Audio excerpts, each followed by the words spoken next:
오늘 소개해드릴 책은 이시형, 선재광 저자의 실리콘밸리의 기적을 만든 강력한 규소여행과 그 의학적 활용입니다. 물과 규소야말로 생명의 근원이다. 최신 의학과 화학, 물리학이 전하는 건강한 삶의 비밀 한번 읽어보도록 하겠습니다. 저자 소개 먼저 해드리겠습니다. 이시형 의학 박사, 대한민국을 대표하는 정신과 의사이자 뇌과학자, 이시형 의학 박사, 대한민국을 대표하는 정신과 의사이자 뇌과학자, 한국자연의학종합연구원 원장이자 힐리언스 선마을 촌장. 그의 탁월한 통찰력과 독창적인 인생론은 각종 TV 프로그램과 지면에 소개되어 남녀노소 모두에게 폭넓은 공감을 사고 있다. 선재광 한의학 박사, 체온 상승과 피해 해독, 자연 치유력을 활용하여 고혈압, 당뇨, 고지혈증, 암의 치료에 대해 좋은 성과를 내고 있는 한의사다. 오늘도 목차 먼저 읽어드리도록 할 건데요. 목차 소개해드리겠습니다. 제1장 규소, 현대사회에서 재조명되다.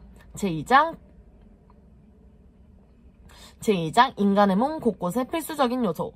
제3장 규소의 구체적 효능. 제4장 규소 이용의 현황과 활용 방법.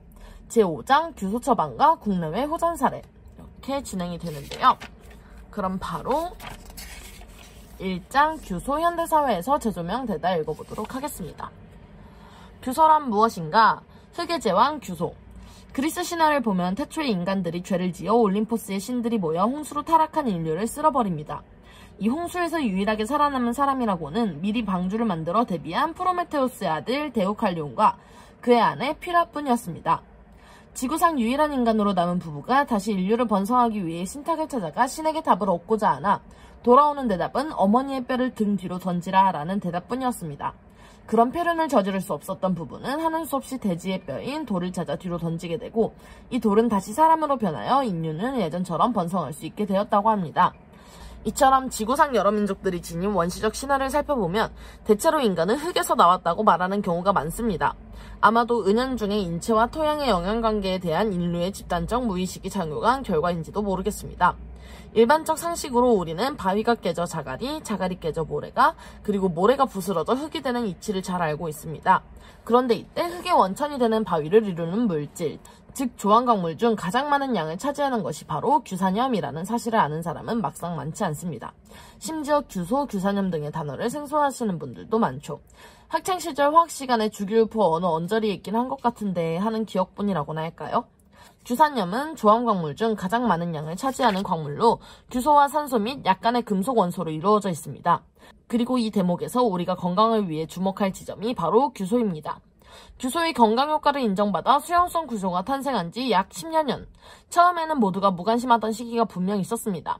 그러다 최근 들어 건강에 대한 대한민국 국민들의 전폭적인 관심 고조와 함께 이미 선진국에서 널리 보급되고 있는 수용성 규소를 이용한 건강유지 방법이 궁금증을 자아내고 있습니다.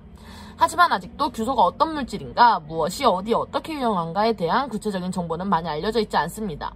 앞서 말했듯 규소는 지구 자체의 주요 성분이라고 봐도 무방합니다. 우주 전체에서 가장 많은 것이 수소, 지구의 대기 중에 가장 많이 포함되어 있는 것이 산소, 지각에 가장 많이 있는 것이 바로 이 규소입니다.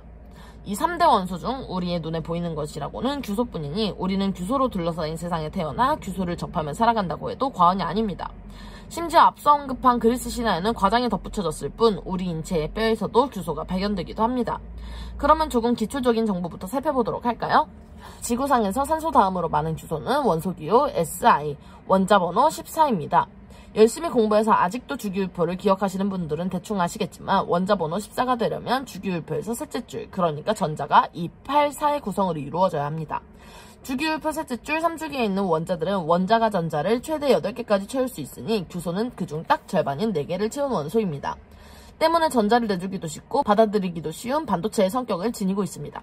쉽게 말해 창문 공사할 때 유리창 주변에 바르는 실리콘을 떠오르시면 이해가 빠를 것 같습니다. 끈적하게 아무데나 들러붙기를 잘하는 실리콘이지만 30분 정도 지나서 굳은 후 떼어내면 또 희한하게 잘 떨어지는 실리콘. 단단하게 고정된 것이 꼭 고체 같기도 하지만 연필 깎는 칼만 가지고도 잘만 잘라지는 물렁하고 이상한 녀석이 바로 실리콘입니다. 이 실리콘이 바로 규소의 염소 등을 합성해 만든 것이죠. 또 규소의 산소 2분자를 합성하면 이산화규소가 되는데 어릴 적 도시락 반찬으로 꼭 싸가던 조미김 속에 들어있는 실리카겔 알갱이가 바로 이것입니다. 대개 탄소가 유기물의 세상에서 왕이라면 규소는 무기물의 세계에서 왕노릇을 하는 원소입니다. 또 일명 흙의 왕이라고도 일컬어 자연계에서는 흙이나 바위에 포함된 광물의 일종이기도 합니다. 처음 규소라는 물질을 발견한 사람은 18세기 프랑스의 화학자 앙투앙 라부아지에입니다. 중고등학교 시절 한 번쯤 이름을 들어보았을 테지만 라부아지에는 산소라는 물질의 존재를 발견하고 질량 보존의 법칙을 발견하는 등 다양한 공적으로 과학의 아버지라 불리는 인물입니다.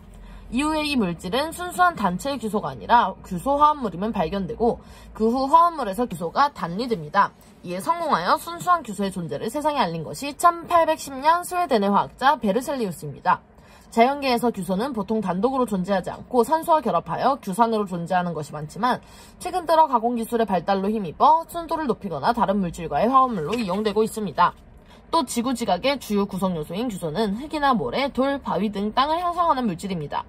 규소가 가장 많이 들어있는 미네랄이 석영이며 그 중에서도 불순물이 거의 없는 순도 99% 이상으로 성장한 것이 수정입니다. 이외에도 라듐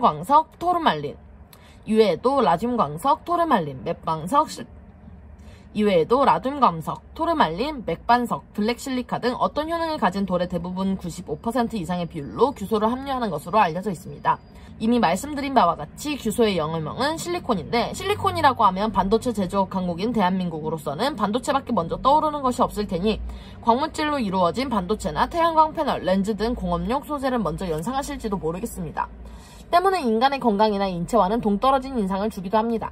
하지만 조금 더 생각해보면 규소를 활용한 물질은 정말 다양하며 정제 정도에 따라 인체에 전혀 무해하거나 오히려 건강에 유익한 규소가 있음을 알 수 있습니다. 우리는 실리콘이라고 하면 암석이나 수정의 형태 혹은 실리콘을 이용한 물건들 정도로만 생각하기 쉽습니다. 하지만 실리콘에는 여러 가지 형태가 존재합니다. 예를 들면 실리콘이 수용액에서 작은 입자로 발견되는 형태를 콜로이드 형태의 실리콘이라고 합니다. 이 실리콘 형태는 실리콘 분말보다 몸에 잘 흡수됩니다. 여기서 더 작은 입자가 될 경우 유기규소, 수용성 규소라고 불리는 형태가 됩니다. 이 형태의 실리콘은 광물이나 분말로 존재하는 실리콘과는 사뭇 달라 몸에 가장 잘 흡수되며 다양한 모습으로 신체 조직과 장기에 도움을 주고 있습니다. 가장 가까운 사례로는 최근까지만 하더라도 성형수술에 실리콘으로 된 제품을 사용해왔습니다. 인체에 무해하며 피부 조직에 유착되지 않아 안전한 탓에 현재에도 보형물 내부의 물질은 다양하게 식염수나 하이드로겔로 변화하더라도 피막은 여전히 실리콘이 활용하고 있습니다. 또 최근 각종 식기나 조리도구에 환경호르몬이 검출되지 않는 열에 강한 실리콘 제품이 활용되고 있는 점 역시 실리콘의 사용 범주와 형태가 얼마나 다양한지 알 수 있는 증거입니다. 그리고 이 책에서 다루는 응용 가능한 수용성 규소 제품 역시 목적에 따른 조성 방법이 다르기 때문에 용도와 기능 안전에 있어서 전혀 문제가 없음을 밝혀둡니다. 지구상 동식물의 두루 분포. 규소는 동식물에게 필수 미네랄. 서양 사람들은 18세기 이전만 해도 딸기를 먹지 않았습니다. 물론 딸기가 없었다는 것은 아니지만 도토리보다도 작은 딸기만 있었기에 먹을 만한 과일의 축에 끼지도 못했던 것입니다. 그러던 것이 프랑스의 식물학자 중령이었던 프레지어가 식민지 칠레에서 도입한 딸기가 육종에 성공해 제법 먹을 만한 오늘날의 딸기 원조가 되었습니다.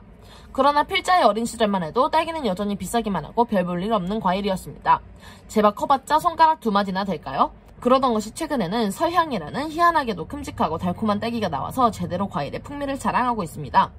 그런데 바로 여기에서도 수용성의 규소가 한몫 단단히 하고 있습니다.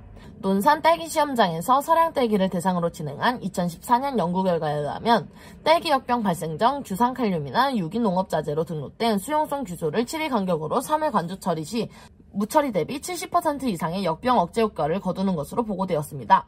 이는 딸기 역병을 막는 무농약 방제에 수용성 규소가 적극 이용될 수 있음을 보여주는 사례입니다. 그런데 사실 이 실험은 인위적으로 수용성 규소의 성분을 특정해 강화한 후 딸기의 자체 면역을 증가시켜 역병에 대응하는 능력을 키운 것이며 사실 이미 땅을 일군 밭에서 자란 모든 야채에는 뿌리가 빨아들인 규소가 포함되어 있습니다.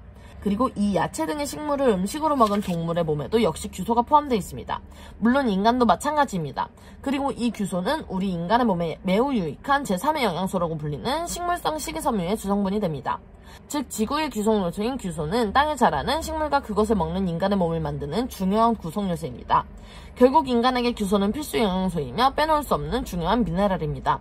규소가 인간의 건강에 중요한 물질인 것은 19세기에 이미 밝혀져 있습니다. 특히 세균학의 원조이며 백신을 개발해서 예방접종을 세상에 전파한 파스테르는 일찍이 규소는 치료계에서 큰 역할을 할 것이다 라고 말한 바 있습니다. 이것은 현대를 향한 예언이었을지도 모릅니다. 또 1811년 과학자인 프루크루아와 보클랭이 인간의 뼈에 규소가 존재하는 것을 처음으로 밝혔고 오늘날에는 규소가 인간에게 필수 영양소이며 필수 미네랄이라는 것을 알게 되었습니다. 아울러 20세기의 성호르몬 연구로 1939년에 노벨상을 수상한 독일의 생화학자 아돌프 부테란트 역시 규소는 현재에도 아주 먼 옛날에도 생명 발생에 결정적으로 관여하고 있고 생명 유지에 필수적이다 라고 말했습니다. 또 일본에서는 지난 2008년 권위 있는 과학자들과 의사들로 구성된 규소 과학학회가 발족, 매년 학술 발표회를 진행하며 규소에 대한 보고와 연구 등을 활발하게 진행하고 있습니다. 문제는 섭취 방식과 섭취량입니다. 비근한 예로 현대인들은 비타민을 많이 찾습니다. 평균적으로 시중에 흔하게 파는 비타민C 한 정은 레몬 14개에 맞먹는 비타민이 포함되어 있습니다. 그러면 천연 레몬 14개를 먹으면 비타민 한 장을 먹은 효과가 나타날까요? 결코 그렇지 않습니다. 중요한 것은 섭취량이 아니라 흡수율입니다. 수용성 규소수 역시 마찬가지입니다. 과장하여 말해 규소가 우리 몸에 좋다고 평소에 차돌을 끓여 먹으면 규소가 우리 몸에 흡수될까요? 아니면 규소가 흙의 성분이니 그냥 땅에서 자란 곡물들이나 골고루 잘 먹으면 우리 몸에 흡수가 될까요? 안타깝지만 규소 함량이 높은 현미, 통밀, 콩, 다시마 등을 먹어도 흡수율이 낮기 때문에 충분한 양을 보충할 수는 없습니다. 게다가 식품에 표현된 규소 중 많은 양은 음식이 되기 위한 가공 과정에서 손실됩니다. 통밀은 규소 함량이 매우 높은 식품 중 하나지만 밀가루로 가공되는 과정에서 대부분의 규소가 소실됩니다. 그것이 바로 선진국이 흡수율 좋게 수용성 규소수를 정제 가공에 평소 음용하거나 가난한 상비약 대용으로 준비해두는 이유입니다. 오늘은 여기까지 읽어볼 건데요. 이시영 성재강 저자의 강력한 규소의 힘과 그 의학적 활용이었습니다. 안녕.